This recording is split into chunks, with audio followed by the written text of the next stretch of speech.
This is Smörgåsbord! Welcome to Smörgåsbord, a show where we explore the rituals, myths, and all things strange about the world of food. I am Mick, and here is my co-host. I am so excited. We're gonna burn a robot. Not on this episode, but in the future. Guess that was the first short film we worked on together. Yes, and there was a robot head that somebody wore. So we're gonna burn it. For fun. It's been 2 years and it's taking up space in my closet. You could have put stuff in it. It is hollow. I did try putting stuff in it, but no, I didn't actually try. That's a good idea. I could use it for storage. It's a storage bin, but we're still gonna burn it. Yes. We're still gonna burn it. I'll store it with gasoline. Other flammable objects. Yeah. But anyway, today we're not talking about robots. We're talking about, as promised, carnival food. Not Carnival food. This time, actual carnival food. As originally intended by me. Cakes, Sno-cones. Sno-cones. Cotton candy. Mini donuts. Corndogs. Mini donuts, yeah. That kind of carnival food. Yeah. Not the Carnival. You can pry the corn dog off of a dead clown's hand. Exactly. Someday we're going to get someone who'll keep us in check and actually help us do our stuff properly. We're competent sometimes. Just not today or yesterday. Nope. Before we get started, I guess we start every show with what's on our palate this week. Oh, I got to start us off, Angel? Yes. Oh boy. I've discovered my favorite ice cream ever. Ooh. It's shortbread ice cream. Unfortunately, it is a Christmas only flavor. And hence, I found it in the sale aisle in the grocery store. But it is so good. I've already eaten 5 cartons by myself. And these are not the tiny little pint cartons. These are the big ones. What? And there's only a few left in the grocery store by my house. So I do plan on going back there and cleaning them out. What brand's it from? It's from Chapman's. I think it's a Canadian brand because I don't remember ever seeing this. Wait, so in it's America. Shortbread flavored ice cream? Yes, but there's also chunks of shortbread in it. So it's pretty amazing. Isn't that just sugar then? Of course it is. And at the checkout, the cashier was like, "Ooh, is this good?" And I was like, "No," because I thought she was going to go and buy one, but I didn't want her to buy one. So yeah, that's what I've been eating. That's awesome. And you? Speaking of ice cream, I tried dairy-free Ben & Jerry's for the first time this week. What's it made of? I don't know. It was chocolate fudge flavored dairy-free Ben & Jerry's ice cream. Oh, it sounds pretty good, actually. Yeah, I was trying it out with my new mini fridge, my man cave. Which is really a tiny No one cave. has seen Mick in a very long time. Aside from Zoom. I can't help it, you know. I got a new monitor, a new computer, all those Steam sales that I've been collecting over the years, so I kind of have to play through all those games. Everything has culminated to this moment. Yep. In 2 weeks, I've amassed almost 120 hours, and oxygen is not included. Hey, that's pretty good. I played Among Us once or twice, and I just sucked at it so bad. I killed someone, and then someone definitely saw me. And I'm like, they won't see me if I jump into the vent. Yeah, worst murderer ever. But speaking of murders, today we're going to cover what a carnival is, or traveling shows. We'll go through a brief history of what they are, and then really get down to what's more important, the food. Because I ended up spending way too much time researching the food in this episode. I have 14 pages. Oh my god. So what exactly is a carnival or a traveling show? Well, a carnival is a temporary event that includes a variety of activities for patrons to enjoy, such as rides, vendor stalls, shows, and games. Essentially a big party without needing a reason to have one. What differentiates a carnival, for example, to something like the circus is that a circus would be just a group of entertainers who may not be in a permanent location like a carnival, but the entertainment is focused on only one area where people gather and watch. The carnival is not different. very interactive. No, not really. Carnival is super interactive. Yeah, most of the carnival you'd probably end up having people have to do stuff to enjoy it rather than watch. Pop balloons. Exactly. Oh, I was so good at it. Exactly. Actually, at least when I was 7, I thought I was so good at it. Did you? You literally just throw things at balloons and they pop. I feel like those are one of those games that if you don't pop something, you just... I don't know what you're doing, man. Yeah. Your dead mom will show up and be like, "You've disappointed this." You can't even lineage. Pop this balloon properly. Carnivals are also different from amusement parks because amusement parks are in a permanent location versus a carnival, which, as the traveling show name connotates, moves around and it's not necessarily always in one place. To try to define exactly what a carnival is, I would put maybe 3 different key factors to define it. So 1 is it's not set at a permanent location. 2, there's a variety of amusements and things to do. And 3, the event is not focused on a central location, meaning people can walk around and have a choice of what experience to enjoy. I'd say more or less that kind of is a simple way of defining what a carnival is. That's how I've never clearly thought of what it is. I just know it's got lights, it smells like popcorn and a little bit like pee, and you use a lot of money to play games that are definitely not rigged or anything. No, not rigged at all. As long as you know how you're being rigged. You go in there knowing that you're not going to knock over the 3rd milk jug. Because it's weighted funny. I don't know. Yeah. And for this episode, I want to focus only on American traveling carnivals because there's probably different fairs or carnivals around the world, and that will be a whole different story to uncover once. That's another 14 pages for another time. The history of the traveling carnival, though, is kind of interesting as well. What's nice about this one is, unlike last week where the carnival had religious origins, this week, not really so much. The only religious roots are in the word itself, carnival, which we learned last week is, what was it again? Something about saying, something saying goodbye to flesh. Yes. Farewell to meat or something like that, which is based on a celebration done by Catholics. So that's all we covered last week. If you want to know more about that, go watch the previous Carnival episode. Not from last Carnival. Week. We'll put a link somewhere. Go find it in the description, I guess. Somebody does the show notes. It's not me. Nope. I think I do it. American carnivals, or carnies for short, don't have any really religious connections, as we mentioned. But guaranteed, there still will be a lot of food. The origins of the American Carnival all point back to the 1893 World Columbian Exposition that was held in Chicago to commemorate the 400th anniversary of Christopher Columbus invading America. Oh, we're back to colonialism. Yeah, come on. Haven't we learned anything in this show? It's either religious or colonial. Okay. Or both, if you're lucky. Traveling bands of entertainment before this expo were prevalent already, especially during the 18th century, but most of these were rather small. You won't have rides, you won't have big wagons and merchants and all that. Those all came during 1893 during the celebration. What's interesting about this celebration is it was actually held back by a year. They screwed up the 400th anniversary. They celebrated it in the 401st anniversary of Christopher Columbus. Which is kind of funny because isn't 401 the error when you can't find a page? Yes, it is. 401 Carnival not found. Sorry, your invasion is not found.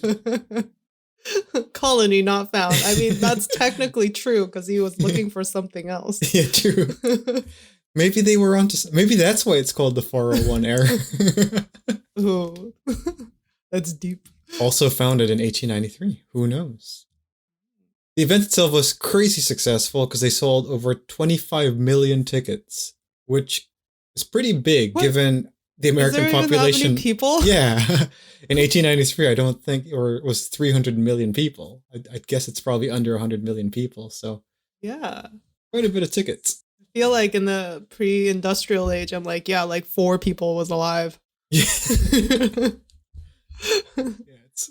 One to start the fire, one to cook the food, and one to eat the food. And then the other two are just freeloaders. Yeah. Anyone who's in a group project knows that. Oh, yeah. Oh, yeah. The event itself was an exhibition of everything new, crazy, and strange. Some examples of the stuff that were shown in the exhibition were the first use of the Ferris wheel, was invented by George W. Ferris. There were architectural discoveries of different buildings. There was an electricity convention, I guess, where they showed different things like the electric kitchen. There was a moving sidewalk. You could see also the electrotachyscope, which is an early form of moving one pictures. Of those things that you... Oh, okay, never mind. I thought it was one of those glass balls and you touch it and then the little rays to your fingers. No, I don't think... No, it's not like that. It's those... It's like the spinning thing. And then when you spin it, it looks like the image is moving, but it's just... Yeah. It's like early animation. Basically. Yeah, exactly that. But it's like a picture of a horse. Yeah. It's just going pretty much. Things. That was actually invented because of a bet, if I remember right. Because the bet was that horses at some point had all four hooves off the ground. Oh, right. They wanted to prove that, so they took a series of photos. Yeah. The World Columbian Exposition was so successful that people actually wanted to bring some of the festivities to the rest of the country, hence the creation of the traveling carnivals, because they wanted to show all this mystery and crazy flair. Few adventurous people started to create traveling companies. Many failed, since there aren't as many people in rural America. They thought 25 million people would show up. I don't know why. Probably thought just a few, but... Like 4. So much less showed up. Yeah. The first known traveling company to set up a carnival was the Ohio-based Canton Carnival Company, who started the first carnival in May 30, 1899. Party like it's 1899. Which had stuff. We have electricity. What's interesting about carnivals as well is the word midway was invented during the Columbian Exposition. The midway defines the ground where the carnival attractions are held, and that word was invented here because it gets its origin from where the World Columbian Exposition was held, which was in the Midway Plaisance. That's why we call where everything in the carnival happens the midway, which I actually didn't know you called that. I didn't know that either. Must have been an American thing. News to me. Yeah.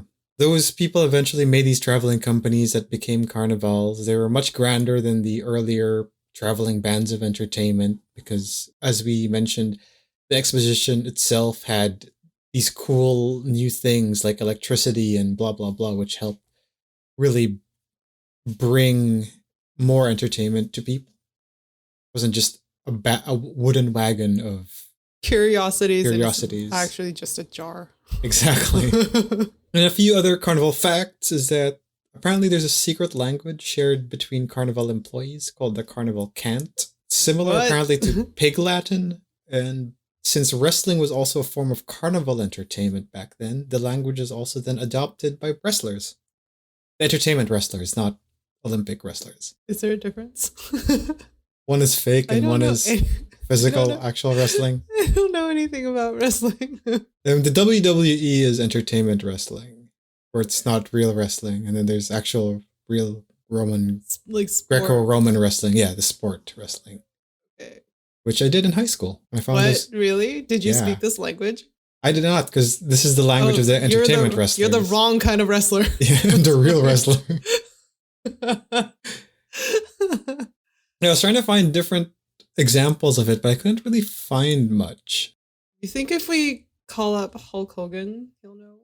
He might. It was very much in the earlier times of wrestling, so I don't know if the WWE people use this, but I'm sure there's a wrestling language used by Hulk Hogan.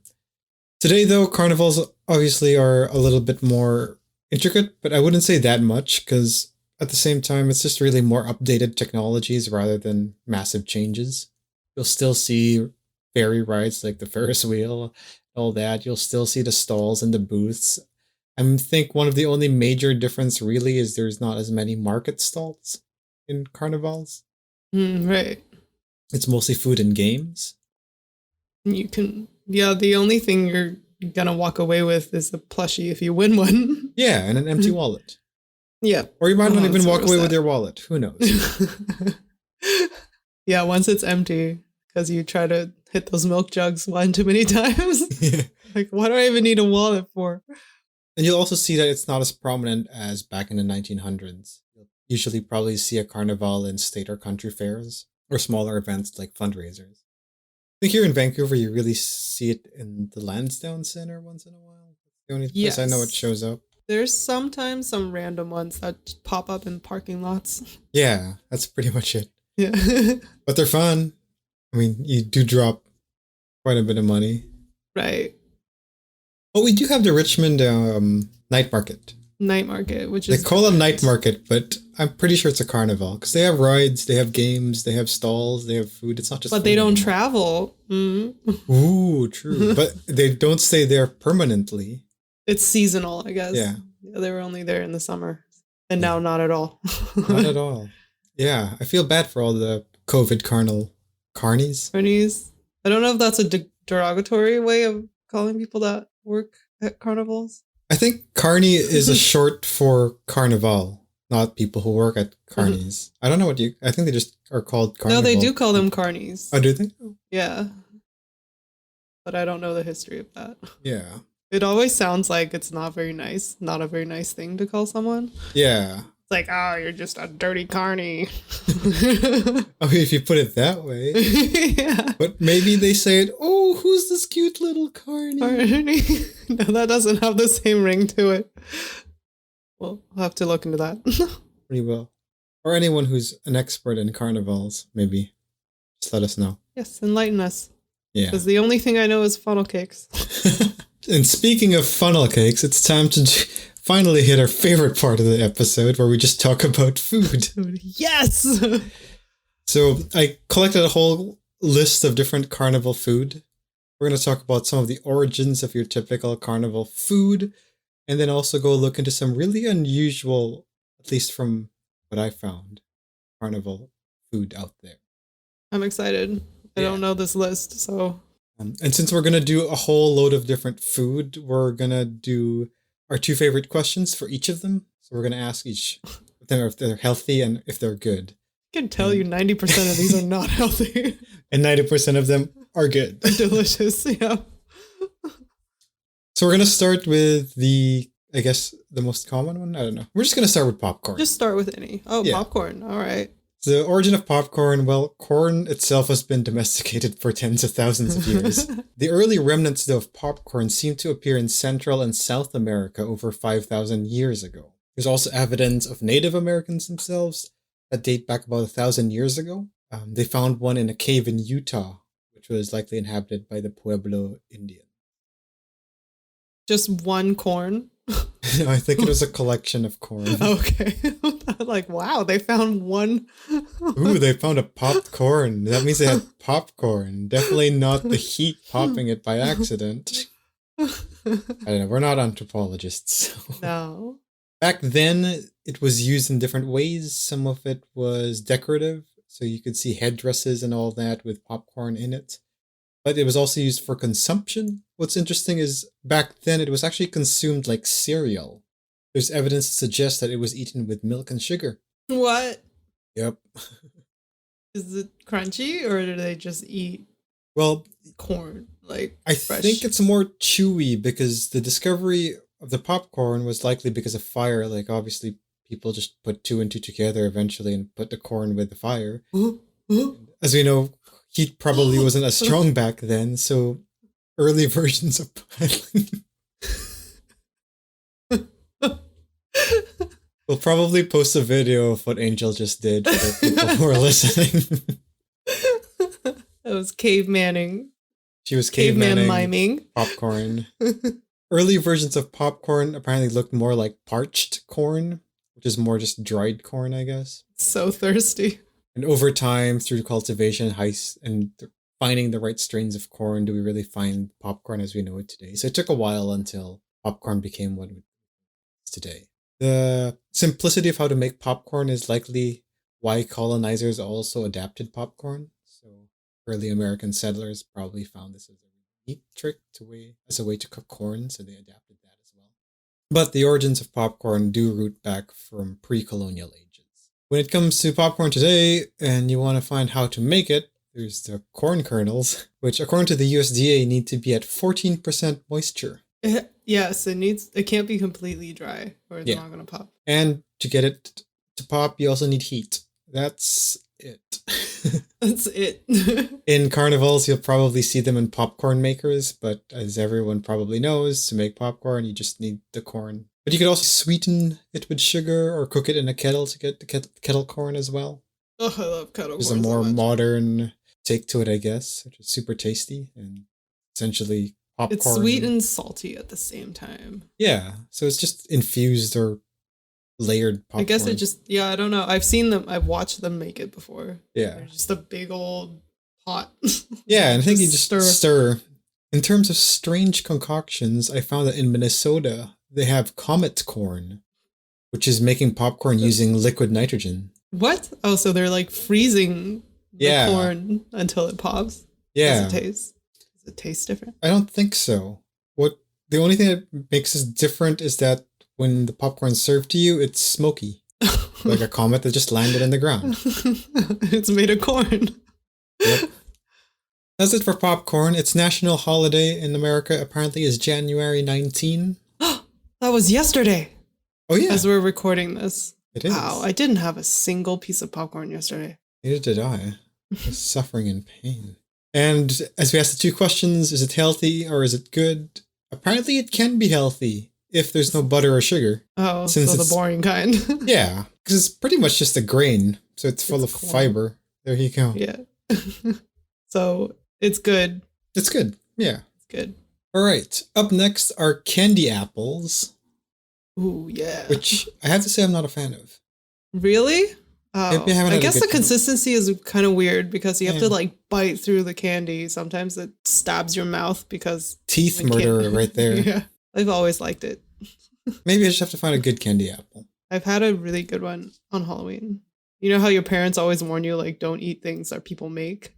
Right. You're supposed to eat only packaged. I did not care. This lady gave me a candied apple and I ate it. Did you fall asleep? Great. Did you turn into Snow White? Nope. Princess Leia? I don't know which princess it is. Princess Aurora is the sleepy one. That's right. She's the Miss Sleepy one. Yep. That's right. Nope, I was fine. The origins of candy apples come from 1908, invented by William W. Kolb, who discovered candy apple while trying to create new holiday sweets by playing with cinnamon candy. And he had this idea of dipping apples in them. What's interesting here is because they didn't try to use candy to sell fruit. He actually thought that maybe using fruit will make it more appealing to people to eat candy. Funny how that's the reverse nowadays. Yeah, right? It wasn't really an instant hit, but it became a hit. And we know it's still pretty popular today. It's cute. Yeah. Like, as an accessory. It's adorable. Kind of like a little magic wand that's glossy and like brightly colored. Yeah, exactly. On the flip side of candy apples, there's also caramel apples, which have a different origin story. Well, different and the same. It's created by Dan Walker in the mid-1900s, and similar to Kolb, he was trying to find a different sweet, but this time for Halloween, and decided to dunk apples in caramel. Which is like more intuitive because caramel is easier to warm up and dip things into. Yeah. I like caramel apples better. I don't think I've tried. I need to try more apples. Yeah. I'm not even an apple fan, but dipped in sugar, yes. Yeah. Why not? Today, though, there are different flavors of covered apples as well. So there are taffy apples, which are... weird. Yeah. They include peanuts, apparently.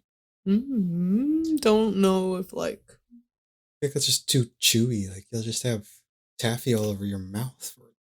Yeah. This is the kind of... It's like a filling puller. Yeah. Right there. There's also chocolate-covered apples, which can have a whole variety of other things attached to it, from crushed peppermint to marshmallows to fudge to whatever you could think of. Essentially, the apple just becomes a vessel for more sweets. Yeah. When it comes to how to make candy apples, well, you need apples, and you need a stick to shove the apple in it. And then just making caramel or liquid candy, which is just heated sugar water. In high school cooking, we actually made candied apples. Oh, no way. Which is one of the weirder. We were like, we could have just baked cookies. I don't know why. Making Maybe candied apples. Teacher was really into candied apples. She could have been. We had to measure the temperature of the candy to make sure it's not burning, but also it has to be really hot. And I just did not have the patience for it. I just ended up pouring like boiling sugar water, but like with not enough sugar because I didn't measure it properly onto my apple. So I just cooked my apple, basically. I made boiled apple. It's covered in water. Yeah. Oh, it was disappointing. This one's covered in paper towel because I'm trying to dry it. That's more fiber than you'll ever need in one sitting. Yeah, I mean, liquid candy, I mean, we say it as just heating sugared water, but it is definitely an art. There's constant stirring. Yep. Yeah. What's fun about candied apples is its national holiday, which is October 31st. It's Halloween. Yeah. Do all these foods have national holidays? Most of them do. Wow. I'm excited to see if there's one on my birthday. But we'll just keep going and I'll say, yay, if it is. And when it comes to, is it healthy or is it good? Well, apples are healthy. It could be good for your heart. But combined with caramel is high in fat and sugar, which is not good for your heart. So I guess it's even. Apple is like a very starchy fruit too. Yeah. So it's just like carb on carb. Yeah. Depends on if you think that's healthy. I don't think it is. Definitely not. Just because the apples are good for your heart doesn't mean that it counterbalances that caramel's bad. All the other crap. Yeah. I would say this is more on the unhealthier side. But same. According to Angel, it is good. It's not my favorite, but I don't not like it. If that makes sense? Yeah, it totally does. The next one we have are snow cones. The origin of snow cones are as early as the commercial availability of ice. When did we figure out how to refrigerate things? Which is during the American Industrial Revolution, or the early 1900s. Well, back then, ice wasn't as readily available as it is today. Ice was actually delivered to you in ice trucks. Trucks would run around with blocks of ice, selling it to whoever wants. The origins of the snow cones itself likely came from this time, because your everyday children would probably go ask for ice shavings from these passing trucks, and these trucks would gladly give some of these shavings away. And as these kids enjoyed consuming some of these ice shavings, parents also found ways to try to add more flavor to it. So some of them would add sugar, syrups, or even egg custard of sorts to it. What? Yeah. So I would try that. I would too. It's egg, vanilla, and sugar for anyone who wants to try it. Egg, vanilla, and sugar. Now, are you supposed to cook it, or you just mix the egg right in? Well, it's a custard, so I think you mix it and heat it up a little bit. I don't know. I haven't made custard in a while. Isn't that how you make custard? I have never made custard in my life. I think you have to heat it up. Okay. But for the person who wants to take credit for the creation of snow cones, that goes to Samuel Burt, or King Sammy. King Sammy. Yeah, where he apparently sold his concoction of ice and syrup at a Texas state fair in 1919. I'm going to guess it wasn't cool colored back then. Yeah, probably not. Ah, Sammy. And then by 1920, King Sammy, though, did invent the mechanical ice shaver, which allowed for snow cones to be produced even quicker. This man's entire life was spent innovating on ice. Oh yeah, it was. He even is the one attributed to be responsible for the wax cone that snow cones come from. Oh, what an innovator. That's passion right there. Respect. Mad respect. We call it snow cones, not Sammy cones. Sammy cones. In Hawaii, though, snow cones are not called snow cones. They're called shaved ice.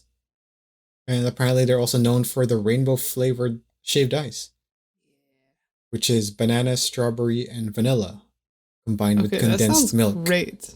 Yeah. Oh, that sounds amazing. I think this is something we should make. That is something we should make. I have an ice shaver in my storage room. Ooh.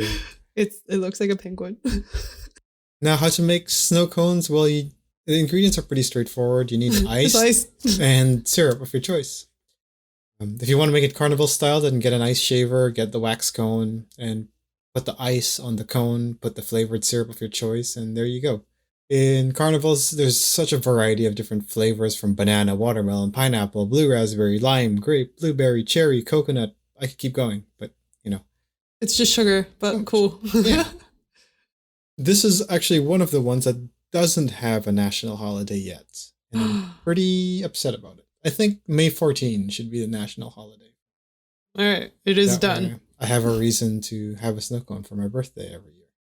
Oh, yeah. Done. Yeah. Instead of a cake or in addition to a cake? Oh, instead of. I want a cake-sized snow cone. That's a lot of snow cone. The Hawaiian style, the rainbow one with the banana, strawberry, vanilla, and condensed milk. Yeah, sold. Which I guess is just like Hawaiian halo halo. Which is great. Yeah, no complaints there. When it comes to is it healthy or is it good? If it's healthy, I mean, it's not unhealthy. It's literally just sugar and water. It's the sugar part that makes it not healthy. Yeah. You need to hydrate, so yeah. Hydrate with a snow cone. There you go. All right, so what's next is corn dogs. The origins of corn dogs apparently seem to be quite contentious. Some claim it was created as early as the 1800s when German immigrants arrived in America and found that battering their meat, not beating it up, putting batter in it, and deep frying it made it tastier. Does it though? Yeah. Are you questioning the validity of fried chicken? No. But for corn dogs, it's slightly different. Oh, totally. Continue. Anyway, it's just because the batter on chicken is actually crispy and corn dogs are not. Deep fried bread. Yum. But it's not. I guess like it's not actually bread. They use cornmeal. Cornmeal, yes. That's why that's why it's not crispy. It's so good. Yeah, anyway. The states of Texas, California, Illinois, and Minnesota apparently are trying to lay claim to which German created the corn dog first. At the end of the day, no one cares. Yeah, no, literally no one cares. But there was apparently an application for a patent in 1927 by the man Stanley Jenkins, who created a machine that would fry battered food on sticks. Just like any food that's like on a stick. I can make a corn apple. Yeah, it could be. I think he might have specified a hot dog. I don't know. The reason we probably don't know is because this is when things become really creepy. He disappeared after he applied his patent. So while the patent still exists as under his name, he just disappeared. Oh. Maybe there's a corn dog conspiracy out here. I mean, there's like maple syrup mafia in Canada, so yeah, could be corn dog conspiracy. But also apparently in 1942, the Boyingtons trademarked the Pronto Pops, which are apparently very similar to corn dogs. And then in the same year, the Fletchers also brought their corny dogs to the state fair, which are corn dogs. Just with an Y at the end. Yeah. Now, I know we said we're going to specifically focus on American stuff, but I love corn dogs, so I tried to see if there were other ways to do corn dogs, and apparently there are. In Argentina, they're called panchuckers, and they're apparently served with cheese. Oh, they do it better. Yeah. And then in Australians, they use wheat batter instead of cornmeal and call them Dagwood dogs, Pluto Pops, or Dibby dogs. Those are so cute. I love it. Pluto Pops, is it because it's like Pluto, Mickey Mouse's dog? Oh, God. Turned into a hot dog. It's terrible. I hope so. I'll take 5. Yeah. I need to tell you that there's a Korean corn dog store that opened downtown. Where? It's at the corner of Denman and Robson, and you should definitely go try it. Is that the same place that makes those Korean tacos? No, they only have corn dogs. Oh my God. That's all they have. It's amazing. Okay, send that to me. Okay. I'm going tomorrow. And they're massive too. They're like... Now, to make corn dogs isn't as easy as making popcorn or snow cones. You need a hot dog or frankfurters and the corn dog batter, which usually includes cornmeal, flour, salt, pepper, some egg, and milk. The reason why it's egg and milk, I think, is because you really want it to be super thick, the batter. gonna fall off. And then you just need a deep fryer with vegetable oil and a stick to put the hot dog and corn dog in. And you just dip the batter for about 3 minutes. It cooks pretty quickly because the hot dog's already cooked anyway. So you're really just cooking the batter at this point. Making it crispy. Going back to the Fletchers, who were the ones who brought the corny dog to the Texas State Fair, they apparently claim that mustard is the only approved condiment. Oh, they would be wrong. Yeah, I think it's kind of bullshit to gatekeep what condiments go on corn dog. I feel like mustard is actually one of the worst. Oh, I disagree. I think mustard is the best, though. I agree with that. I would not. They do say don't put ketchup because it's a sin. I'm like, or not a sin, it's bad. And I kind of agree. I don't actually like ketchup with corn dogs. Mustard, so good. It's mayo all the way, dude. Mayo too. Ooh, mayo too, actually. Yeah. Mm-hmm. I would say very close second. Mayo all the way. Big fan of mayo. When it comes to making corn dogs too, there are so many different ways people do it now. Like we mentioned, the Australians use a different batter. You could use different meats. You could put on different toppings. The world is your corn dog. It's how that line should go. Wait till you go to the place tomorrow and you try one of the squid ink ones. I'm so down. Other strange concoctions I found were the scrapple, which is using a scrapple. So it's just leftover pork turned into a corn dog. I mean, as long as you can make it into a wiener shape. Yeah. And then there are also in Nebraska, apparently there are moink balls, which comes from moo and oink put together. Moink. Yep. It's almost an offensive word. Sounds like it, yeah. But it's not. It's moink. Which is taking a beef meatball, wrapping it in bacon, and then putting it on a stick. Oh yeah, I'm not mad at this. The National Day of Corn Dogs is March 20. Oh, so close. So I had the feeling your birthday was in March, and I'm like, yes. Did I get it? So close, not quite. Is it close enough? It's about a week away. Damn. That's close enough. That's pretty close. When it comes to is it healthy or is it good, I just put a big fat nope on the healthy part. That's why it's great. I mean, the hot dogs itself is processed meat, and we already know how bad hot dogs can be because we already know that it causes heart disease, for example. Yep. And then there's the fact that it's deep fried, which can also lead to heart disease. And then there's the fact that you can't really only eat one corn dog. So then you get into this calorie sink of eating about 300 calories a corn dog, and you end up waking up a few minutes later realizing you just had 1,500. And then your arteries are completely closed. Yeah, but you're also still ordering another round. So sounds good. There's that with corn dogs. So to answer whether it's good or not, I mean, obviously. Duh. That's why you're ordering another round after your arteries clog up. Your last breath, you're like, please, just one more. Just one more dog. Pluto, is that you? Oh, it's a good way to die. Yeah. Next on the docket now is cotton candy. Oh, I like this one. Yeah. It's cute.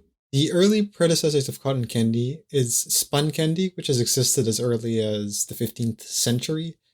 But it's not really visually close to cotton candy because they're not as fine and silky as regular cotton candy. Because spun candy was created before the machine age, so you couldn't really spin it fast enough. Hand cranking it. Yeah. What's really cool about cotton candy, though, it was originally called fairy floss.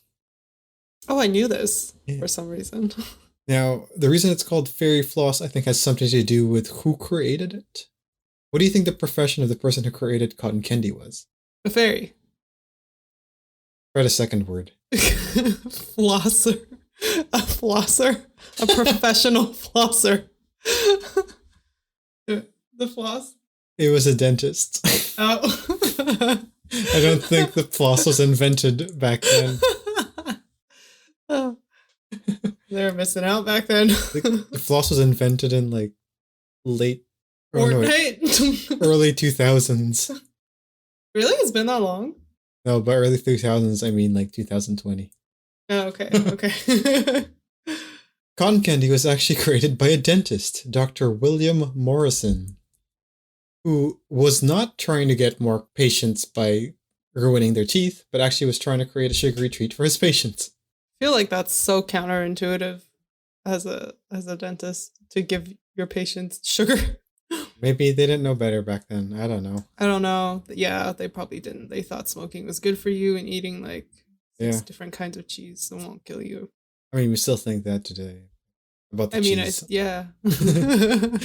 Pretty sure there's been an episode where you talk about that many cheese. And so he invented it in 1897, and then by 1904 he brought his treat to the World's Fair in St. Louis with a candy maker by the name of John Wharton. There they sold 69,000 boxes. Oh, wow. At 25 cents each, which is back then a pretty expensive price because that's half the ticket price to get into the fair itself. Right. 25 cents with all that inflation. I'm going to guess it's probably like $8 a box. Maybe, yeah. How much is it to get into a Carnival now? Yeah, about 20 bucks. I don't know. I haven't been to one. Okay, wait. What year was this? 1904. 1904. Let me find an inflation calculator. Yeah, it doesn't have 1904. It's too early for it. Can't even calculate it. So we're going to say, okay, 1913. Let's just say 1913. It would be $6.54. Sure. So it's a slightly more. Yeah, then $8. We'll add inflation. Probably. Yeah, about $8. Good guess. Good guess. Go me. Okay. And from there, it became the popular food that we know it today. It wasn't until 1920, though, that fairy floss was renamed to cotton candy by Joseph Lacroix, who invented a similar cotton candy machine and called this product cotton candy, since the product resembles the cotton that grows in Louisiana. Uh-huh.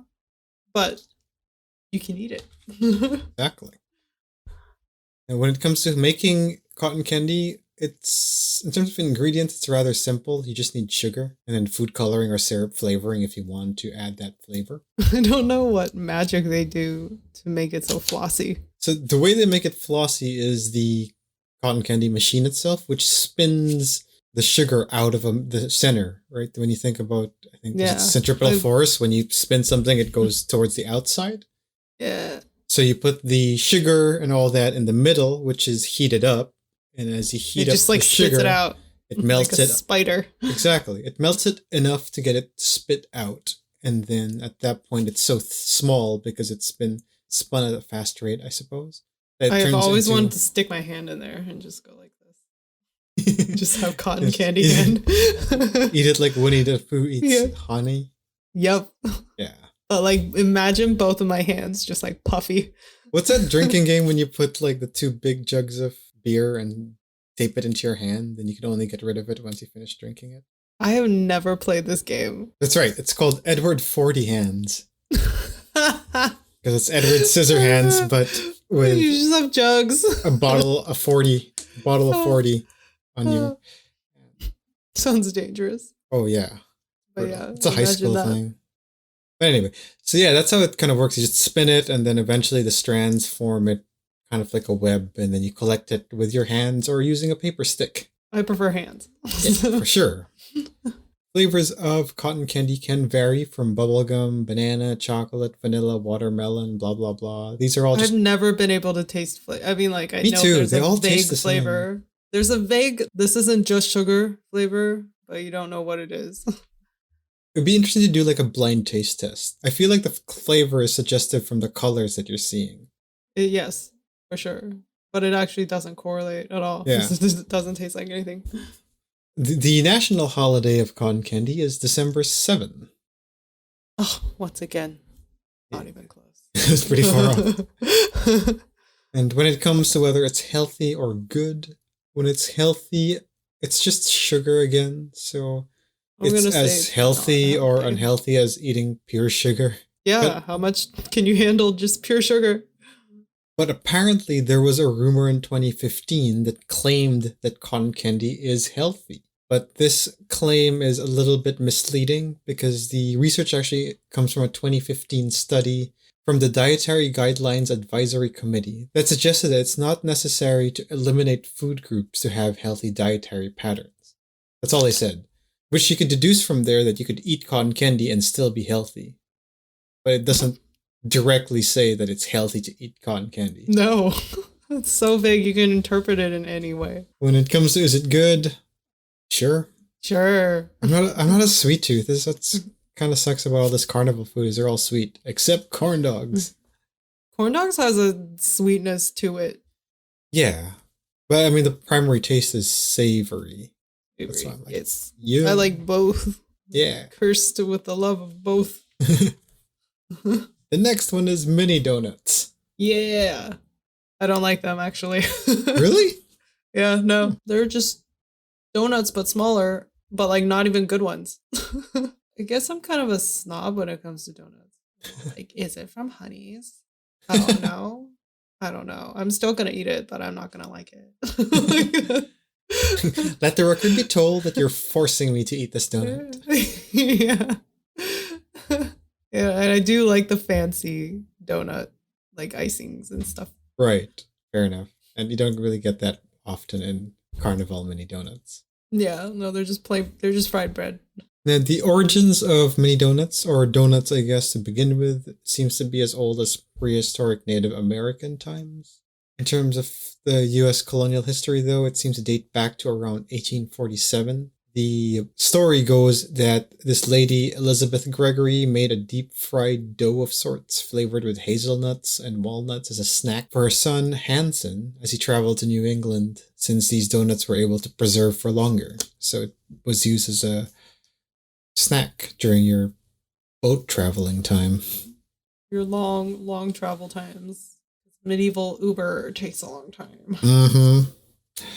And apparently it was also during this trip that Elizabeth's son, Hanson, created the donut holes. Did he start eating it from the middle? No, but I think you'll enjoy why he did that. It's because apparently he needed to transport these donuts during a storm. So he put the donuts through a wooden spoke of a ship's wheel. He had essentially a donut kebab. That's pretty cool. So when he served it to his fellow crewmates, they had the hole in the middle. Oh, okay. Those donuts apparently became such a success, and I don't know if this is related or not, but apparently he was then burnt at a stake a few years later for being a witch. Hanson was burned at a stake? For being a witch. Apparently. That's how the story goes. I mean, these donuts are too good to be true. They thought his donut stick was like a wand. Yeah. Like a wizard's wand. That's apparently how the story goes. Today, apparently, he is celebrated in this little town of Clam Cove in Maine for being the founder of the donut hole. His own statue and everything. He deserves a statue. Yeah. I don't know how true this story is, but the story's out there. We're going to go with it. Yeah.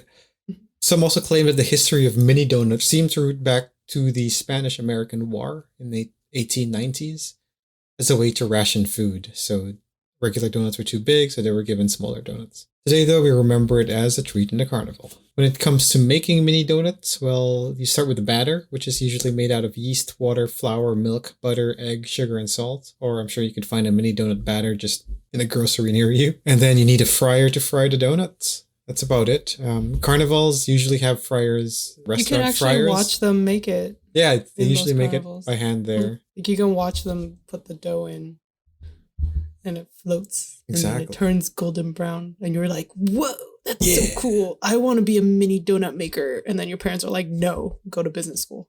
Yeah, and then become a mini donut maker. Yeah. After having student debt. But yeah, and then usually actually, I don't know if you've seen these, but in some carnivals, some carnival mini donut makers will have fryers specifically for mini donuts. So it's like an automated thing. Oh, yes. Flips it and all that. Yeah, I've seen those. Those are fun. Pretty cool to watch. They float along and then they flip them back out. Exactly. Now, I think one question people might ask is when does a donut become a mini donut? This is not a hard rule of thumb, but I'm going to need to know the exact diameter. But the one actual interesting condition that I think might work is that mini donuts have no real holes like donuts because of its size. So it expands and actually closes up those holes, right? Ooh. So I would say a donut becomes a mini donut when it's small enough that the holes close. the holes close. That's a good barometer. Yeah, I think so too. But yeah, so you just mix the batter together and then you cut into circles and then you have to poke the hole in the center for whatever reason. When it comes to some strange concoctions that come out of donuts, I found that there's a pulled pork donut sandwich. Oh, that sounds so good. Yep. And it's not even 2 half donuts. They actually use 2 whole donuts. 2 whole donuts. Oh my god. So it's 2 whole donuts and in the middle of the 2 are pulled pork, cheese, and pickles. Okay, I'm so into that. There's your sweet and savory. So into it. All right, gonna go get me some donuts and some pulled pork. Another related one I found were donut sloppy joes. So instead of a hot dog bun, it's a donut. Nice. From our Canadian brethren, straight from the Calgary Stampede, is the jalapeno poutine mini donut bowl. Which is exactly what it says it is. But instead of fries, it's mini donuts. Oh, okay. That sounds awful. Is that I don't like that. Too sweet and savory? Yeah, I don't like that. I don't like that mixture of things. And I'm pretty open to a lot of mixtures of things. I'm pretty surprised I thought you'd be excited about that one. Yeah, no. Maybe it's because it's from Calgary. I don't know. Okay, let's try it again. From buttfuck nowhere is this thing called jalapeno poutine mini donut bowls. Yeah, no, it's not. Yeah, it's not the thing. It's not doing it for me. When it comes to the national holiday of the donut, it's apparently contentious, or not contentious. There's just 2 of them. It's the first Friday of June and November 5. Why did donuts get 2 days? I don't know. Apparently also mini donuts have their own day and May 2. When I looked into why there were 2 dates, I couldn't really see why there were, but the intentions of both of them seem to be related to war. So November 5 was chosen because it was close to Veterans Day. The 5th of November. Remember. Yeah. Remember the donut before you remember the veterans. And then June, apparently, because I think there was a time back in the war where they needed pastries or something, and June just became that day. Okay. When it comes to, is it healthy or is it good? Surprise, it's not. Are you not surprised? Yeah, it has as much fried dough. Yep. Covered in sugar. Definitely not. So much sugar. It's deep fried. It's pretty much a corn dog with sugar. You have cancer risks, heart risks. But apparently some doctors claim that if consumed in moderation, it could help as an emotional diet. Oh, for those of you who like to eat your feelings. Yeah, makes you happier. If it's good, yeah, I mean, donuts are good. I love mini donuts. I actually like just regular mini donuts where they just put a little bit of the sugar on top. Mm-hmm. One of the ones that they put all the coverings like chocolate and all that. Just you don't get to taste the donut. Yeah, I don't really think I'm a fan of sugar. Who knows? That's probably a good thing. So yeah. Now, last but not least is, you want to guess our last regular carnival food? Is it fried butter? It's a funnel cake. Oh.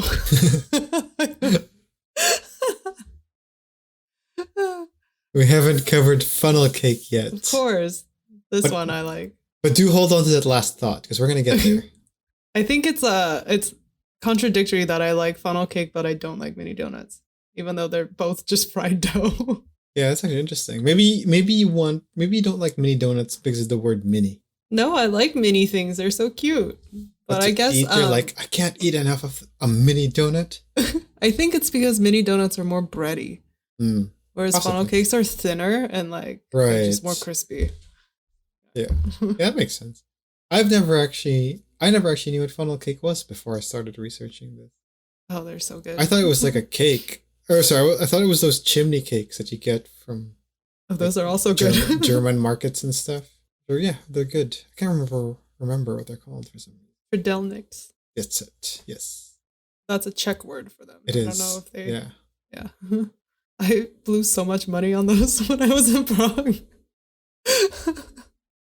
My friend's like, "Do you want to go eat?" I'm like, "Only funnel cakes."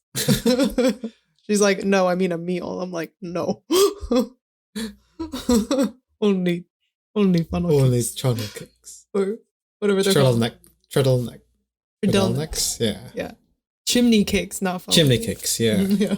My bad. Now, the origin of the funnel cake apparently dates as far back as medieval Persia, Oh, wow. where they were called, I think they were called mincebec, which is from the French word mise en bec, which translates to as put in spout.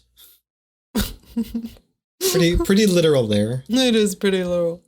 Back then, it's similar here, where the dough was funneled into oil, and then funneling it into the oil and kind of creating a lattice kind of shape while it was cooking. There's no like standard shape. It's just, it looks like a scribble.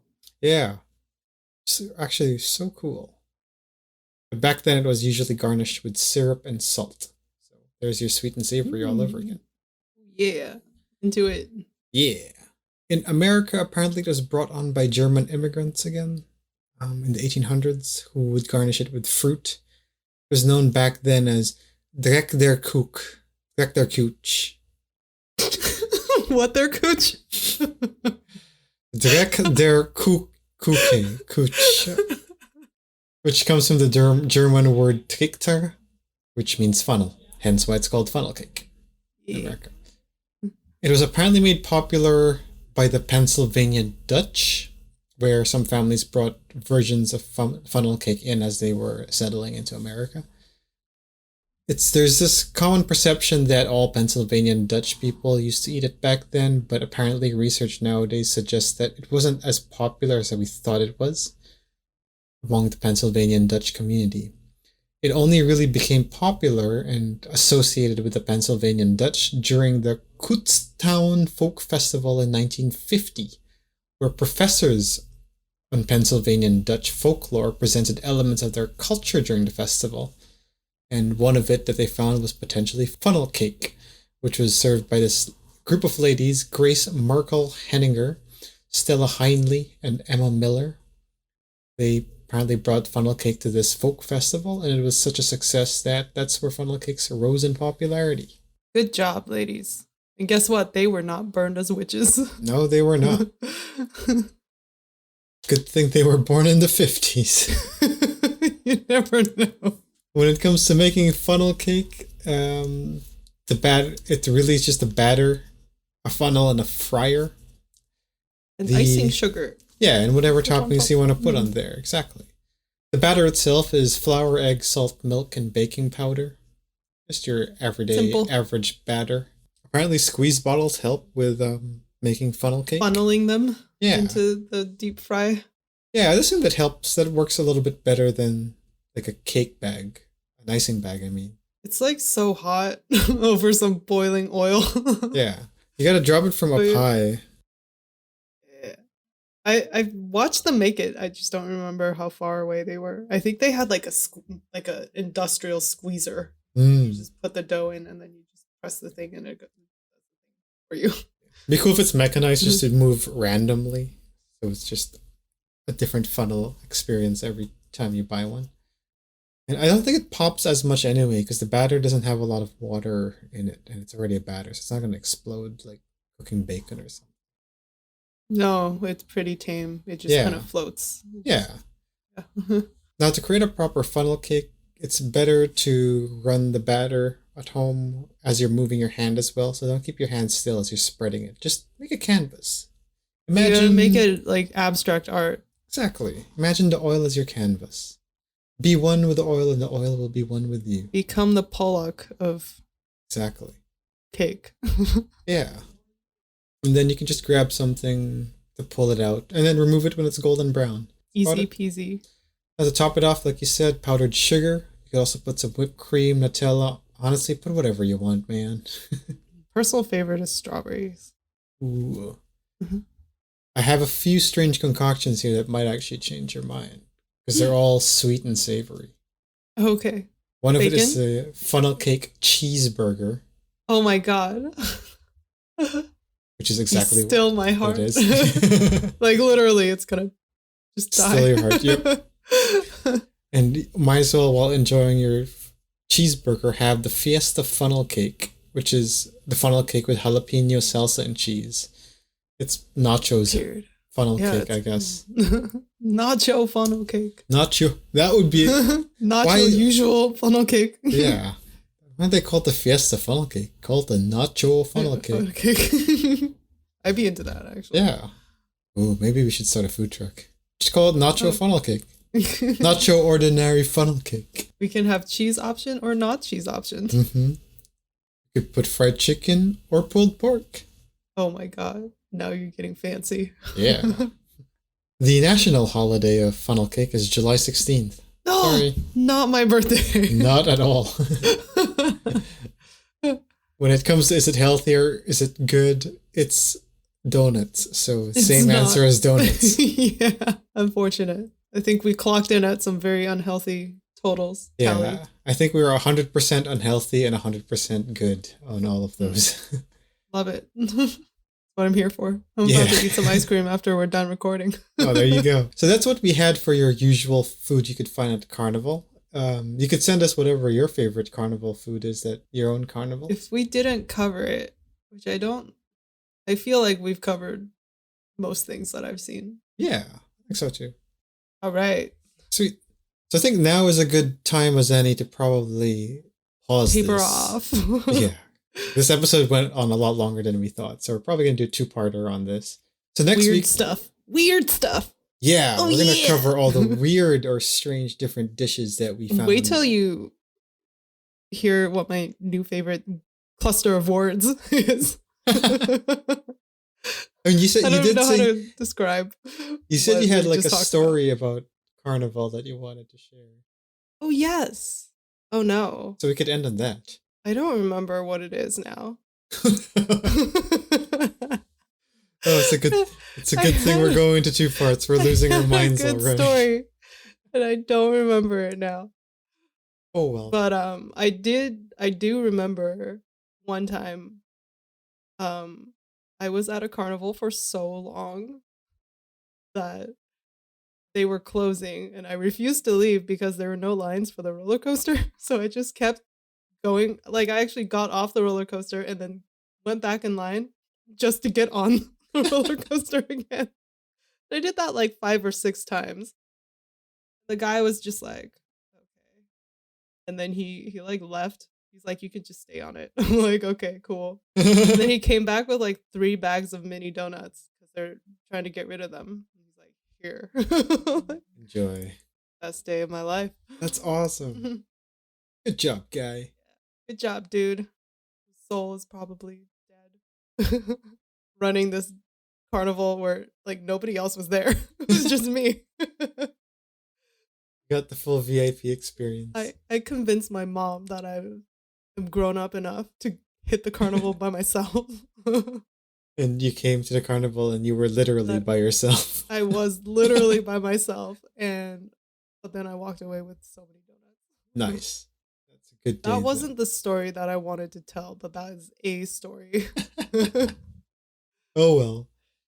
Well, for anyone else who has maybe a carnival story or other rituals or myths or any other food-related strangeness you have that you want us to explore, you just find us at the Smorgiespod in Instagram or Twitter, or you could email us at smorgasbord@geekhappynetwork.com. Want to hear from everybody, whether we'd just like to hear from everybody. Yeah.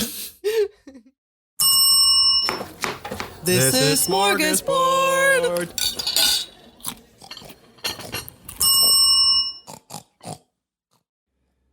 This show was created by Angel Lynn and Mick Narciso, hosted by Angel Lynn and Mick Narciso, edited by Mick Narciso and Bianca Goico, logo and graphics by Angel Lynn, music by Mick Narciso, and videography by Bianca Goico. The show is produced by Geek Happy Network, constantly curious about the things we love. If you enjoyed listening to Smorgasbord, remember to subscribe to the show on Spotify, YouTube, or on your favorite podcast app. Remember to leave a review. We would love to hear your thoughts.